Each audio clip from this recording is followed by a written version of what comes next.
O Ministério do Essa Geração adverte: o período eleitoral é sempre carregado de fake news. E as fake news podem acabar com a democracia e te levar a escolher candidatos ruins. Ao persistir a dúvida, bons jornalistas devem ser consultados. E aí, Lulu, quanto tempo, hein? Pois é, amigo. Uma semana sem a nossa conversa e eu já tava sentindo falta de você. Me conta aí, o que é que tu tem feito no tempo livre enquanto não tá gravando podcast? Nossa, amiga, eu tô alucinada por descobrir umas bandas e cantores independentes, sabe? Tem muito artista bom por aí, especialmente uma galera preta, LGBT, mulheres, uma galera que ainda não é valorizada, né? Boto fé. E a pandemia dificultou ainda mais o corre dessa galera, né? Pensa só, foram 2 anos sem conseguir fazer show, sem exposições, sem eventos. Por isso que mecanismos de incentivo à cultura são tão importantes. Exatamente, amigo. Pena que nem todo mundo entende isso, né?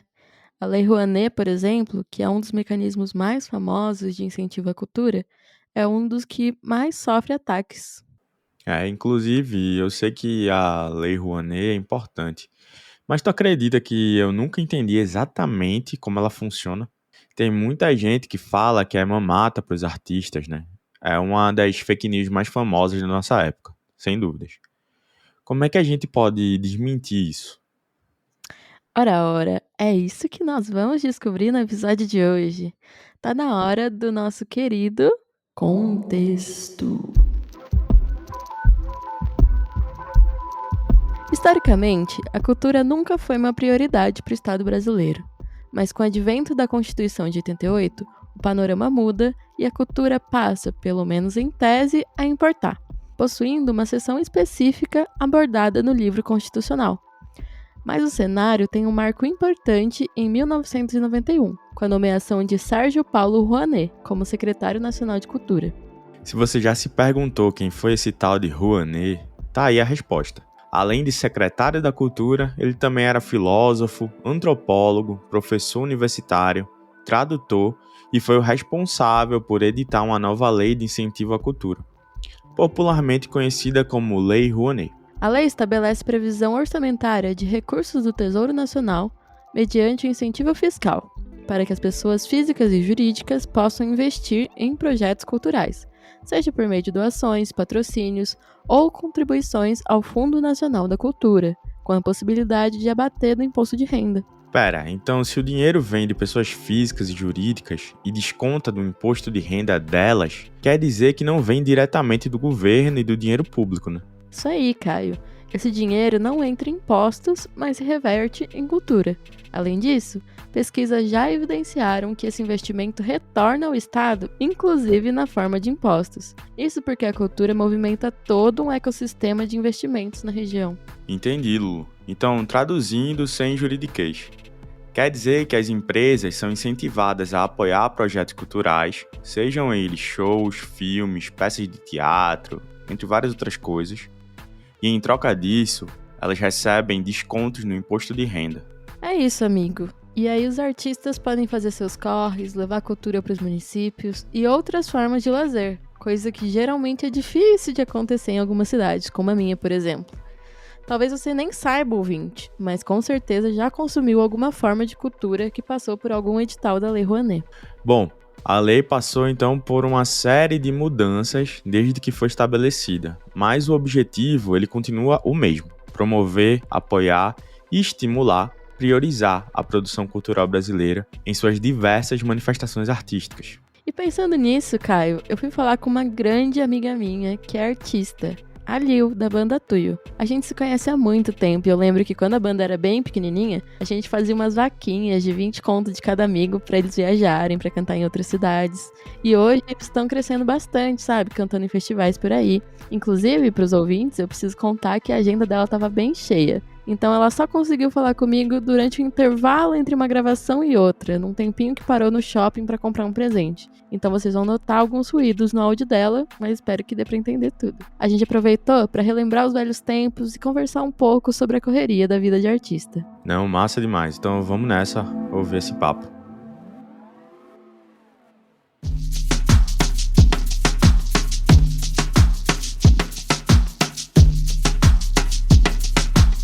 Então, estou aqui com a minha grande amiga Lilian Soares, a nossa querida Lil. E é muito bom, porque a gente tem essa trajetória de anos aí, eu acompanhando a Lil enquanto artista, enquanto amiga. E você sempre foi artista independente, né, amiga? Como é que foi esse processo antes e depois? Eu entendo assim muito que existe uma opção. Existia uma cultura ali pelos anos 90, início dos anos 2000, não sei se você se lembra. Hoje ainda rola, mas que toda pessoa que sabia cantar queria ser descoberta pelo Rick Bonadinho. Mas aí o lance é ser independente mesmo, porque isso não existe, né? Um mito, uma lenda, acontece raramente. Enfim, tem sido uma trajetória bonita. Eu gosto muito de olhar para trás e perceber a beleza das coisas que a gente construiu. Como é que toca esse barco maluco, né? Numa indústria tão maluca, num lugar tão insólito que é o lugar de fazer arte no Brasil. E eu lembro da época que você acumulava o ser artista com outros empregos, né? Então você passava muito perrengue com o emprego arrombado. Conta pra gente, quando você começou a viver de arte, como é que foi esse processo, assim? Ali por 2017, 2018, as coisas começaram a acelerar no respeito a gente sair para tocar. Foi quando o EP saiu para Blur. A gente começou a fazer umas contas. Eu lembro de ter montado uma planilha, eu trabalhava de secretária na Aliança Francesa. Aí eu usei esse tempo para conseguir fazer as contas e entender de quanto dinheiro a gente precisava nos shows, com a venda de shows, para conseguir pagar aluguel, água, luz, telefone, internet. A gente morava junto e a ideia era que a gente conseguisse pagar as contas básicas com dinheiro de show. E aí todos nós poderíamos largar nossos empregos para ficar só com música. Porque o lance de você deixar de ser independente é que não tem uma hora que deu super certo. Para dar super certo, você precisa estar em funcionamento integral, pensando o tempo inteiro nas redes sociais, nos contratos, nos festivais, fazendo contato ativo com as pessoas que fazem as curadorias, lendo os editais. É uma dedicação muito intensa. E é impossível que essa dedicação intensa aconteça se você tem um outro ou vários outros empregos. E aí, abrindo mão desses empregos, você não tem sustento, né? Aí você não consegue comer, você não consegue viver, vive uma vida insalubre, né? Se você não tem aí um patrocínio. Mas a gente conseguiu elaborar essa transição. Ela deu bem errado, minha amiga, na época, porque eu fiz as contas. E eu acho que eu não contei com muitas outras coisas. A gente quase foi despejado, amiga. Chegou a ordem de despejo. Foi bem dramático. Eu gosto muito de citar esse episódio, porque eu acho ele bem cinematográfico. Da gente descendo para ordem de despejo. Eu lembro do cara da Copel, ele já conhecia. A Copel é a companhia de energia elétrica lá do Paraná. Ele me conhecia. Ele chegava no portão, falava, dona Lívia, eu vou ter que entrar. Eu falo, mas se eu não abrir, você não tem como cortar, né? Ele é. Eu falo, então não vou abrir. Ele falou, tá bom. Eu acredito muito que esse processo assim de sustentação da banda se deu com muita coragem, muita burrice. Eu vivo repetindo que são sentimentos muitíssimo próximos, né? Muito difícil de discernir quando é um e quando é outro. E hoje a gente consegue, a partir aí da nossa microempresa, pagar um salário por mês para cada um. Tem uma vez que atrasa, mas vou reclamar com quem? Então a gente passou muito perrengue, mas eu sinto que são perrengues muito próximos do que outras pessoas em outros mercados também passam. Esses tempos estava conversando com uma amiga, ela falou, terceira amiga nossa, falou que é impossível se viver de música no Brasil. Eu também acho dificílimo e complicadíssimo, ainda mais quando a gente começa a pôr na equação recortes sociais. Sem colocar já é complicado, imagina, uma coisa que é complicada para branco, né? Uau! Aí o que eu entendo é que esses perrengues fazem parte também da romantização da nossa profissão, as pessoas terem dificuldade de compreender o seu trabalho enquanto um trabalho, não enquanto um milagre que precisa ser apreciado pela Xuxa, pelo Faustão, em horário nacional, e você de repente tem uma mansão e você na verdade está num filme da Netflix, enfim. E aí, queria que você falasse um pouco sobre as leis de incentivo à cultura, o que você acha, qual que é a importância, enfim. Todas as instâncias de administração pública têm recursos voltados para a cultura. A gente vê pouquíssimo desses recursos sendo movimentados, porque os editais têm suas subclassificações e a gente tem uma dificuldade muito grande no Brasil no que diz respeito à formação de público. Então, provavelmente na sua cidade, Já aconteceu alguma exposição, algum lançamento de livro, alguma peça de teatro que foi levantada aí com recurso público, mas existe esse gap aí do levante do espetáculo em relação à formação do público que vai consumir esse espetáculo gratuito. A gente tem as leis municipais, a mais famosa do momento é essa Aldir Blanc, que é a lei que tem protegido e recuperado muitos artistas que ficaram em uma situação de risco durante o período pandêmico, mas no Paraná a gente teve muitíssimas dificuldades no período pandêmico por conta da retenção por parte do GRECA desse dinheiro, que por lei era para ter sido destinado aos artistas e não foi.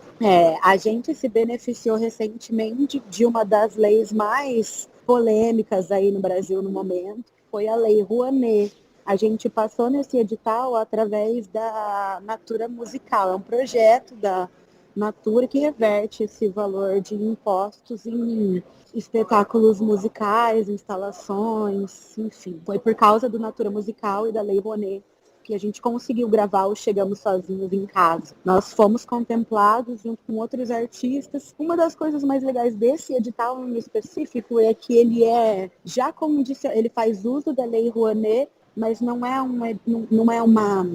um projeto solto, ele tem categorias e subcategorias, você consegue ter uma dimensão mais concreta do que você precisa prever no seu projeto. Enfim, acho um projeto muito legal, porque o resultado desse projeto é um catálogo nacional de artistas brasileiros contemporâneos. Então, a curadoria é bem atenta a esse conceito aí da capilaridade, de entender que o Brasil é continental. Não fosse a Lei Rouanet, era bem possível que a gente não tivesse tido acesso à possibilidade de gravar um segundo disco. A gente acabou se passando nas composições, então o valor da Natura, através da Lei Rouanet, deu conta da gente gravar uma parte do disco, o resto a gente teve que rebolar, que gravamos música demais, 22 canções. Então, o usufruto dessa lei ele é bem limitante, porque os processos de leitura dos editais, gente, tem curso específico para você aprender a escrever edital, de tão complexo. Não é qualquer maluquinho, qualquer doidão que consegue passar. Infelizmente, né, porque os maluquinhos e os doidões podiam providenciar para a gente espetáculos bem fora do eixo Rio-São Paulo. E a gente precisou de bastante tempo de estudo, comparativos com outros processos, estudar e entender os orçamentos, estudar e entender as demandas do edital, quais eram as necessidades daquele edital. Não fosse a movimentação dessa transformação do imposto em cultura, talvez a gente não tivesse um catálogo tão rico do que acontece por lá, porque não existe um interesse do Estado em ele mesmo protagonizar essas pesquisas. Então, o que rola na Lei Rouanet, para além da coisa a gente fica achando que Lei Rouanet é para fazer show da Ivete Sangalo, e o que a gente está providenciando para nós mesmos é a memória da nossa trajetória cultural. Hoje a gente percebe que essa não é uma preocupação do Estado, como já foi em algum momento, há 5, 6 anos atrás. A gente percebe um encurtamento das pernas dos editais, cancelamento de projetos de pesquisa nas universidades, nada de novo, né?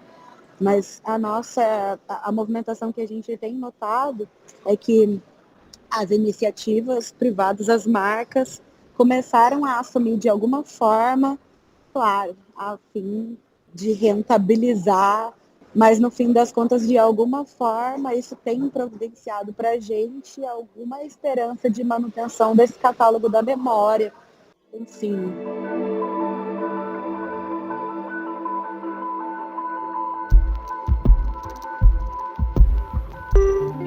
Não, gente, saiu até sair, tanto que essa minha voz comprova.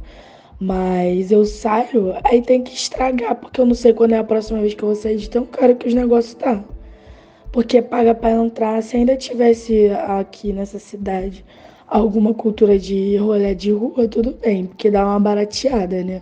Mas mesmo assim, aí tu vai pra quando tem na rua, tu fica encanada de ser roubada. Aí fica naquelas, né? Eu vou roubada na rua, roubada dentro de algum lugar.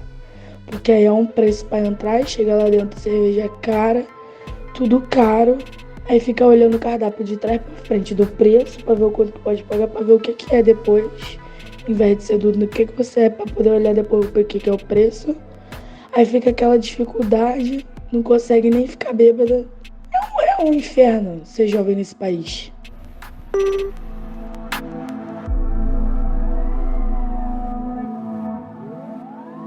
Lulu, a Lei Rouanet, ela foi grande palco de embate com conservadores. E isso acabou gerando muita fake news.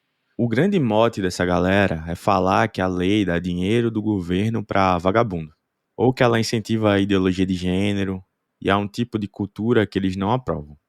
Recentemente, um cantor sertanejo fez um ataque à Lei Rouanet, associando até com a tatuagem da Anitta. Vamos ouvir.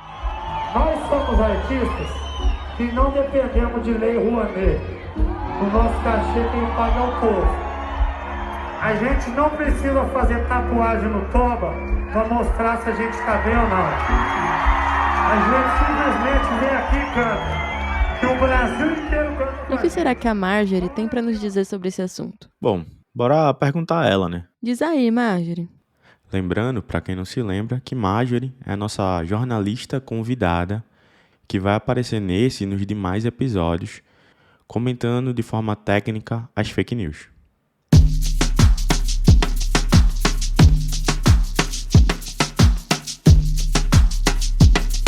Em relação à Lei Rouanet, isso é bem antigo, né? Acho que sempre foi uma questão.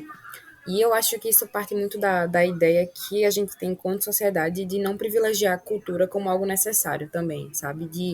A questão de lazer, de a gente não entender coisas que deveriam ser básicas como necessárias, de a gente entender como um luxo. E acho que a ideia da Lei Rouanet, a ideia que muitas pessoas têm da Lei Rouanet é que é um desvio de recursos para favorecer artistas que são queridinhos de um governo para fazer campanha, sabe? E que na verdade não é assim. A ideia que se passa e que muitas pessoas têm interesse em continuar passando a ideia de que a Lei Rouanet é você desviar dinheiro para transformar a lei em uma simples farra, sei lá, de artistas, é a forma que você tem de convencer as pessoas de que aquilo não é útil, de que e até mesmo tirar a credibilidade de alguns artistas, sabe? De você, por exemplo, um posicionamento de um artista é X, mas ele fala isso só porque ele recebe a Lei Rouanet. Se ele não recebesse, se ele não fosse beneficiado com aquilo, ele não teria essa opção, essa opinião. Enquanto outros que não recebem apoiam a gente, sabe? De querer rivalizar artistas e colocar a Lei Rouanet como moeda de troca. De dizer que a pessoa só se posiciona de um jeito por conta daquilo. Por exemplo, eu nunca tive à minha disposição, por exemplo, de forma fácil, o funcionamento pleno da Lei Rouanet. Eu sempre tive que buscar. E acho que essa dificuldade de entender como essa lei realmente funciona, o que é que ela faz, o que é que precisa para um projeto ser aprovado, para provar para as pessoas que ela não tira dinheiro de saúde e segurança, por exemplo, que são áreas que as pessoas colocam como demandas sociais mais urgentes, e eu concordo também, né, de que não tira dali, de que não está tirando de um local para privilegiar um artista, que é uma pessoa que não precisa, por exemplo, como você disse, né, a gente está falando de uma camada diferente de pessoas, que não são pessoas que precisam daquele dinheiro, são pessoas que já têm uma renda muito boa, por sinal, né? E de como é que a gente mostra para as pessoas como é que essa lei funciona. Eu acho que o fato também de nunca ter tido, disso não ser simples, de fácil acesso para todo mundo, acaba favorecendo, né, estimulando, tornando mais fácil a propagação de fake news em torno do tema. Recentemente, né, a gente teve polêmicas com cantores sertanejos de cachê em shows, né, de cachês muito altos em prefeituras, de vários artistas que inclusive se posicionam contra a Lei Rouanet, né? Só que estão usando, mal sabiam eles que estavam usando. Então, até assim, você se posiciona contra, mas você não sabe quando você usa, você não sabe se você usa. O acesso é tão difícil que nem as pessoas que são beneficiadas não sabem que são beneficiadas e se posicionam contra, por exemplo. Caio, você sabe que eu amo o Twitter, né? E aí eu tava vendo uns tweets hoje sobre esse assunto que divide tantas opiniões. Tipo assim, tem esse cara que falou o seguinte: pensávamos que os artistas eram ricos porque faziam sucesso. Hoje sabemos que eles não passam de parasitas da Lei Rouanet. Quem tem talento não precisa da Lei Rouanet. Nossa. Aí uma outra moça estava contando que passou por uma manifestação cheia de gente de verde e amarelo, gritando "Fora comparsas da Lei Rouanet". Aí ela postou assim: Fiquei chocada porque, tipo, a gente com medo de morrer, da Amazônia acabar, de perder tudo, e eles com medo da gente fazer show? Achei engraçada a polarização, né, de opiniões sobre essa lei. É, amiga, é realmente um assunto espinhoso que causa muitas dúvidas e desperta muitas emoções nas pessoas. Como, na verdade, quase tudo que a gente tem falado e que a gente ainda vai falar por aqui, né? Mas tu sabe o que tá faltando? O que, amigo? A gente falar com alguém que entende de gestão pública e das minúcias desses projetos culturais. Verdade. Por isso que eu falei com a Mana Massa, aqui de Recife, a Gabriela Apolônio. Ela tem um currículo vasto. Entre muitas coisas, ela é especialista em gestão cultural. Vamos ouvir.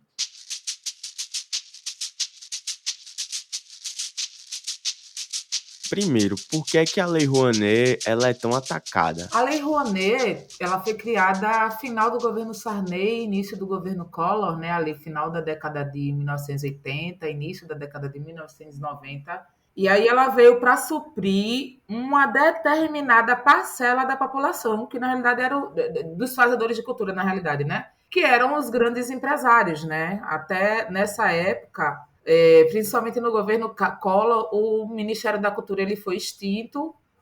Não se existia nesse final de ditadura militar e início de redemocratização do Brasil, não se existia nenhum processo assim de se dar importância para a cultura, mas a Constituição ela vinha, né, com o seu artigo 215 lá, falando, né, que a cultura é um dever do Estado, né, é um direito de todo cidadão e um dever do Estado. E aí o empresariado ele chega justamente para exigir mecanismos que se fomente a cultura no Brasil. Eu acredito que esse estigma ele vem muito desse processo de nascimento da própria Lei Rouanet. É uma lei extremamente ampla, extremamente diversa e que abarca vários universos da cultura, mas ela nasceu justamente da necessidade de uma parcela de fazedores de cultura, né, e de uma exigência, de uma movimentação de uma parcela de fazedores de cultura. E aí ela vem suprir uma demanda que o Estado não conseguia suprir. A Lei Rouanet ela é uma lei de mecenato, né?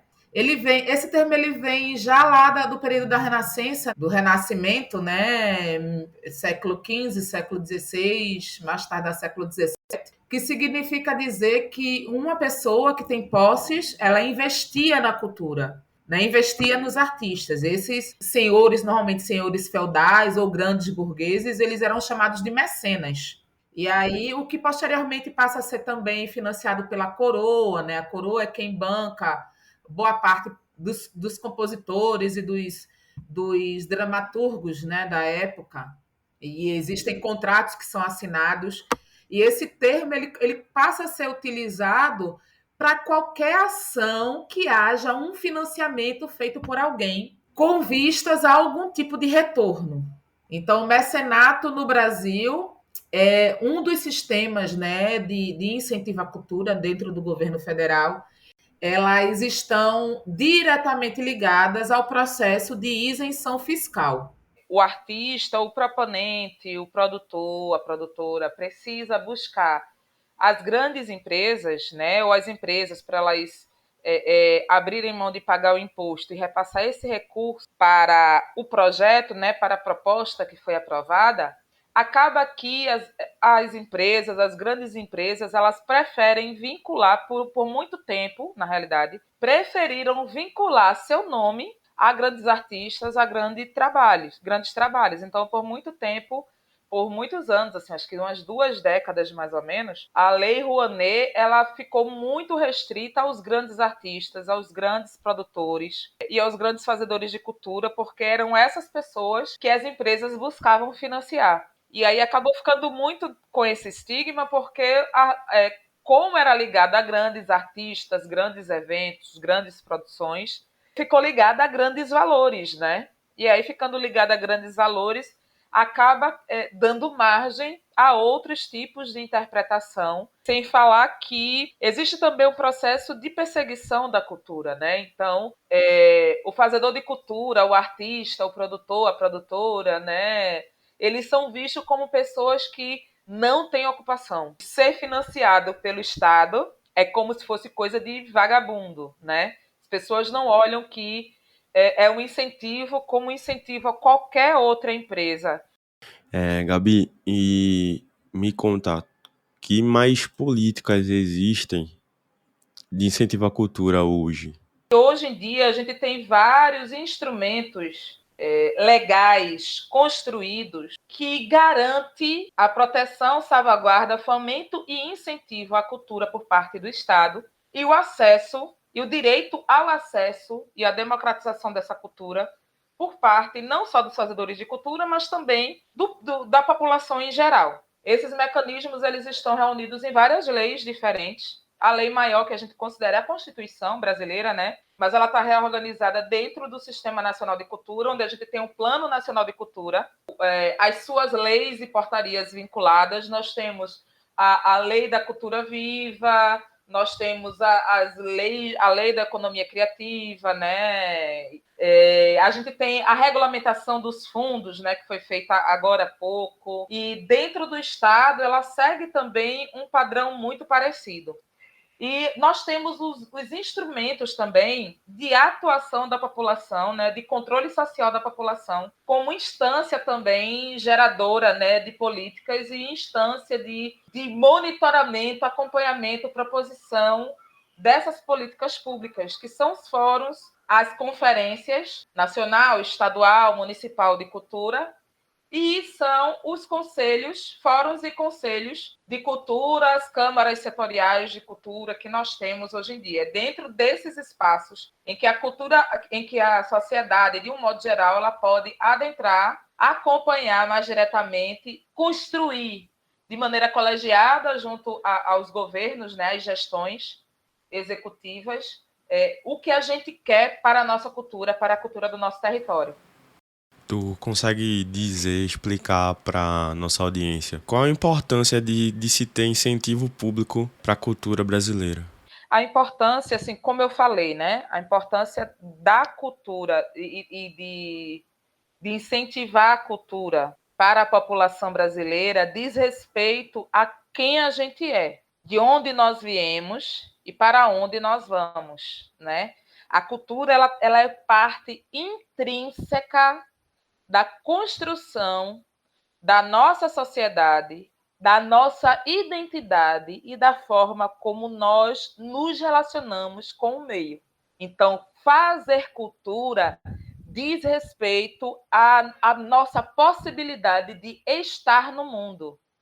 E acessar a cultura diz respeito à nossa possibilidade de se relacionar com o mundo. Saíram agora 2021, né, após o primeiro ano de pandemia, saíram alguns estudos já comprovando a importância da cultura, a importância daquela quantidade de lives e de ações culturais e artísticas que foram acontecendo, muitas delas de forma gratuita. O campo da saúde, em especial, o campo da saúde mental, ele entendeu a importância, na pandemia, entendeu a importância do fazer cultural para o equilíbrio mental e a saúde mental da população. E quando a cultura, existe realmente investimento dentro da cultura, o pensamento, e dentro das artes e da cultura de um modo geral, o pensamento crítico é incentivado, é desenvolvido e é despertado no sujeito, na sujeita. Receitas da Lu. No Receitas da Lu de hoje, já que estamos falando de música, cultura, eu vou te ensinar a combater as fake news no churrasco de família. Na verdade, eu quero te falar um pouco sobre os mecanismos por trás das fake news. Sabe aquele tio que só acredita nas notícias e memes que agradam o ponto de vista dele? Isso acontece por causa do chamado viés de confirmação. O viés de confirmação é uma tendência do ser humano. A gente sempre quer estar certo. Então, se você já não confia muito nas instituições democráticas, nas leis, e acha que tudo é um grande antro de corrupção, talvez você fique desconfiado quando alguém te conta uma história que existe uma lei que supostamente desvia verba pra Anitta fazer uma tatuagem naquele lugar, mesmo que nada disso seja verdade. Para combater esse mecanismo, você pode contar com a ajuda de agências de checagem, que verificam as notícias factoides e comprovam por A mais B se elas são verdadeiras, falsas ou enganosas, que são feitas com a intenção de mentir. Algumas agências de checagem do Brasil são a Lupa, Aos Fatos, Comprova e o Coletivo Bereia, onde eu já trabalhei, que verifica notícias religiosas. Lembre-se que o seu tio não é o inimigo. Ele provavelmente só está imerso em um sistema muito bem articulado em que a verdade já não é mais tão importante, infelizmente.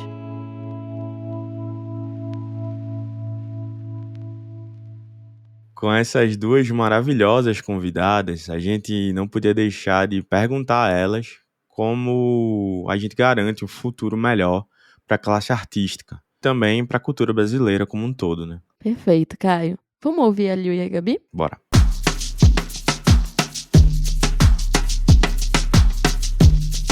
Ai, com ficção, amiga, eu acho que a única coisa possível para o adiamento, para a remarcação do fim do mundo é o pensamento ficcional. Ele é que vai provocar no indivíduo a possibilidade de imaginar, de conceber, de pensar outras realidades que não as dele. Ninguém tem grana para rodar o mundo e reflexionar sobre ele ali o tempo inteiro.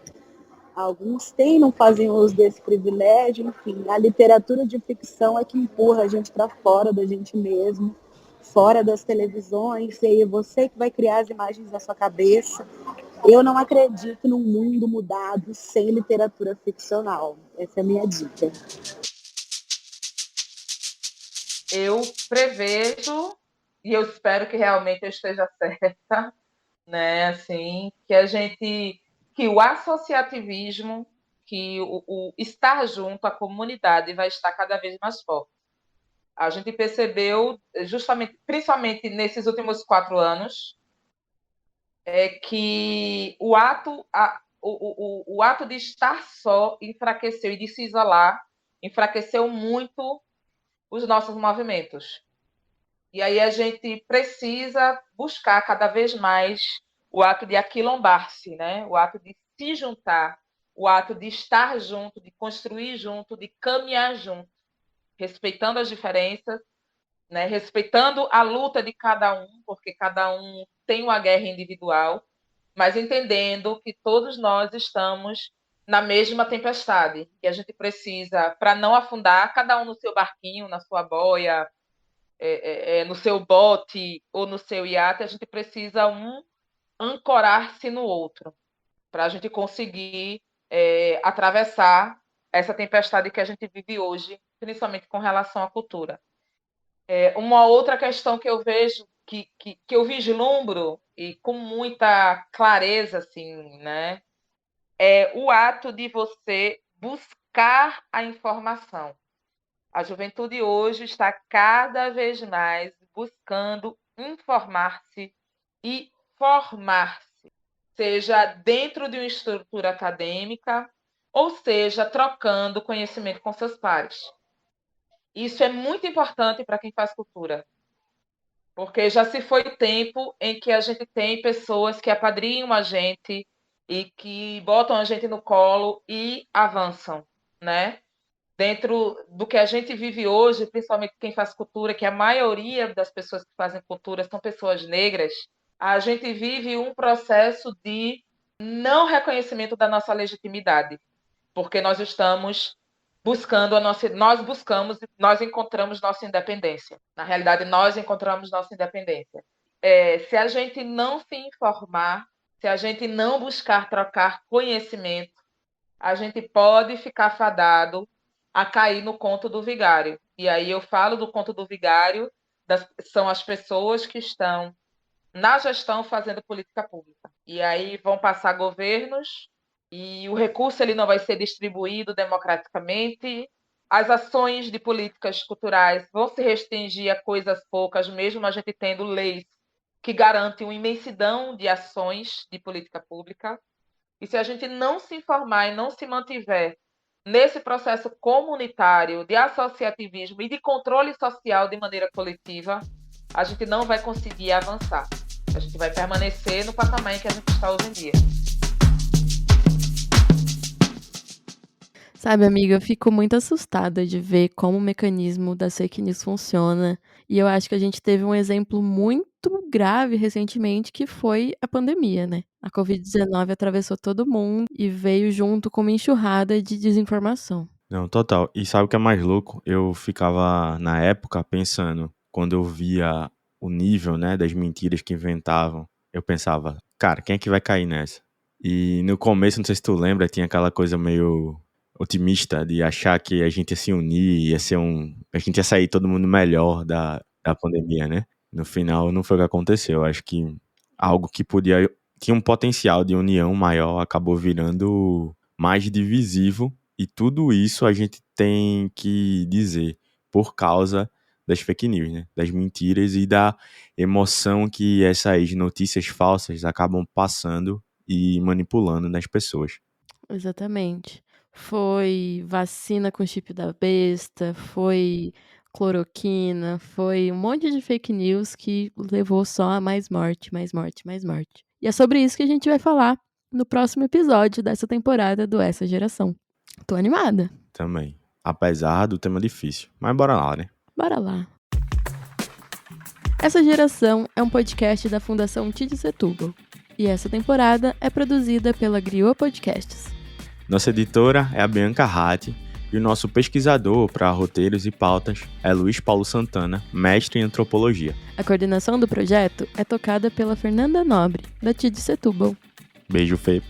A identidade visual é conduzida pela Gaia Vieira, que toca a parte digital em conjunto com a Mauri Eugênio Júnior e Stephanie Domênica. Uma equipe maravilhosa da TID.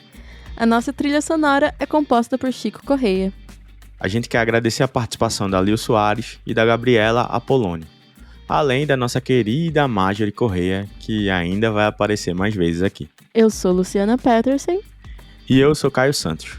Semana que vem a gente volta para falar sobre as fake news em torno da Covid-19. Até mais, pessoal! Tchau, tchau!